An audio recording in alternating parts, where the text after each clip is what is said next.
প্রথমটা হলো জিও স্ট্র্যাটেজিক বা ডিপ্লোম্যাটিক, যেটা অর্থাৎ আমি জিও স্ট্র্যাটেজিক রিয়েলিটি যে কথাগুলো বললাম কিছুক্ষণ আগে, এইটাকে কিভাবে আপনি ট্যাকল দিবেন ডিপ্লোম্যাটিক্যালি, তার একটা প্রস্তুতি। কিভাবে আপনি যে আন্তর্জাতিক যে সকল স্টেক হোল্ডার্স আছে তাদের সাথে কিভাবে এঙ্গেজ করবেন, কিভাবে জাতিসংঘের সাথে আপনার যে আন্ডারস্ট্যান্ডিং অথবা জাতিসংঘকে ব্যবহার করে অন্যান্য আন্তঃরাষ্ট্রীয় যে সকল স্টেক হোল্ডার্স আছে তাদেরকে কিভাবে কমিউনিকেট করবেন, কনভিন্স করবেন, অথবা তাদের নিজের আমাদের বাংলাদেশের যে ন্যাশনাল ইন্টারেস্ট যেগুলো আছে, ন্যাশনাল ইন্টারেস্টটাকে যেন ক্ষুণ্ণ না হয় সেই অবস্থানটা কিভাবে নিশ্চিত করবেন, এটা একটা দিক, অর্থাৎ জিও স্ট্র্যাটেজিক বা ডিপ্লোম্যাটিক একটা বললাম। Number 2 is security. এই সিকিউরিটি বলতে অনেক ধরনের বিষয় আমি বলবো। এক নম্বর হয়তো বা আমি সবচেয়ে বেশি বলি, সেটাকে আমি পুল অ্যান্ড পুশ এফেক্ট বলি। পুল অ্যান্ড পুশ এফেক্ট মানে হলো, যেমন জুলাই বিপ্লবের পরে কিন্তু 1,13,000 রোহিঙ্গা আরও চলে এসেছে। কেন আসলো? কারণ ওখানে যারা আছে তারা চায় না রোহিঙ্গারা ওখানে থাকুক। So they create an environment যাতে করে রাখাইনে যে সকল রোহিঙ্গারা আছে তারা যেন ওইখানে না থাকে।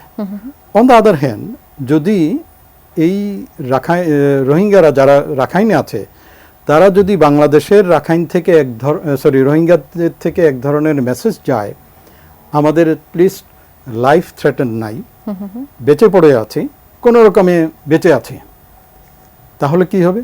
দে উইল ফিল ওকে, না ওরা তো আমার থেকে ভালো আছে। সো এক ধরনের পুল এফেক্ট তৈরি হবে।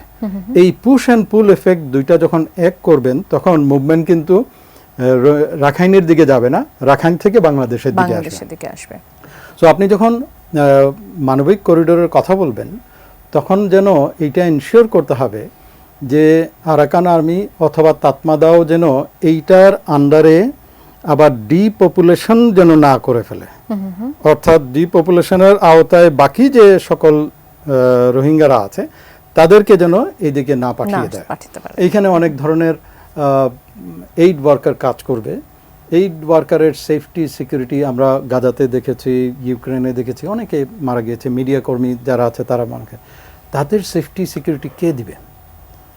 যে এটা আপনারা জানেন যে এটা হলো গোল্ডেন ট্রায়াঙ্গেলের একটা অংশ, এবং নার্কো টেররিজম এমন পর্যায়ে চলে গিয়েছে মিয়ানমারে যে এখানে অস্ত্র চোরাচালান, ড্রাগ চোরাচালান, হিউম্যান ট্রাফিকিং, সকল কিছুই এই আমাদের যে রোহিঙ্গারা আছেন তাদের মধ্যেও তো আমরা ইয়াবা থেকে শুরু করে অনেক কিছুই তাদের মধ্যে কিন্তু ক্যারি করতে দেখেছি, তাদের মধ্যে অস্ত্র থেকে শুরু করে অনেক কিছুর কথা আমরা জানি। দে আর দ্য ক্যারিয়ার।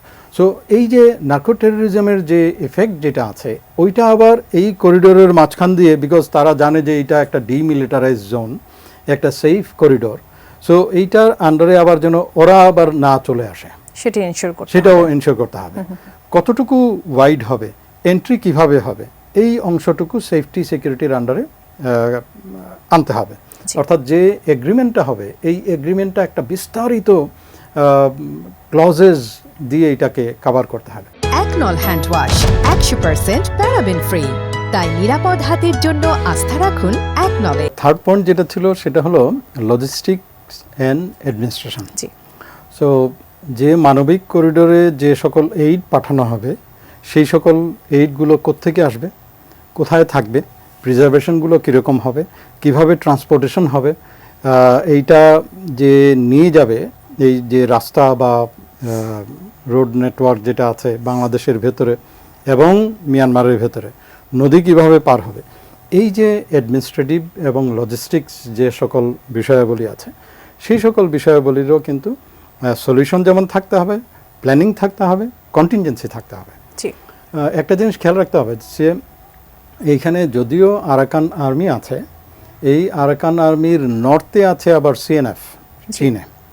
সিএনএফের সাথে আবার আরাকান আর্মির সম্পর্ক খুব একটা ভালো নয়।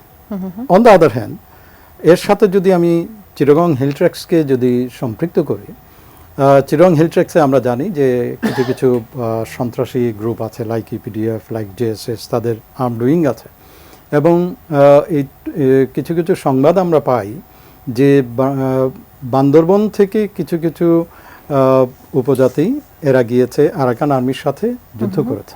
কিছুদিন আগে হয়তো বা আপনারা খবরেও দেখেছেন Arakan army entered into Bangladesh এবং এখানে এসে ওই যে ওদের একটা উৎসব করে আবার জলকেলি উৎসব করে আবার চলে গেল। সো তাদের ভেতরে এক ধরনের আন্ডারস্ট্যান্ডিং আছে। আবার এটাও শোনা যায় যে চীন সিএনএফ এর সাথে আবার সম্পর্ক হলো এইখানে চাকমা মারমা এদের সাথে আবার একটা সম্পর্ক আছে। সো এদের দরকার হলো অস্ত্র, আবার ওইদিকে ওই পারে আছে ইন অ্যাবান্ডেন্স অফ অস্ত্র যেটার অ্যাকাউন্টেবিলিটি নাই। লাইক তাতমাদাও যখন এখানে ছিল তখন তাতমাদাও এখান থেকে চলে যাওয়ার পরে তারা তাদের অস্ত্র অ্যামুনিশনগুলো ফেলে রেখে চলে গিয়েছে। এই যে অস্ত্র অ্যামুনিশন এটা কিন্তু আনঅ্যাকাউন্টেবল। সো ফলে আরাকান আর্মির হাতে যে পরিমাণ অস্ত্র আছে আবার তাদের দরকার অর্থ। সো এইটা অস্ত্রগুলো আবার চলে আসার সম্ভাবনা রয়েছে আমাদের চিরং হিল ট্র্যাক্সে, যার কারণে সিকিউরিটি পয়েন্ট অফ ভিউ থেকেও কিন্তু এইটা আমাদের অনেকগুলো বিষয়ে আমাদের মাথায় রাখতে হবে।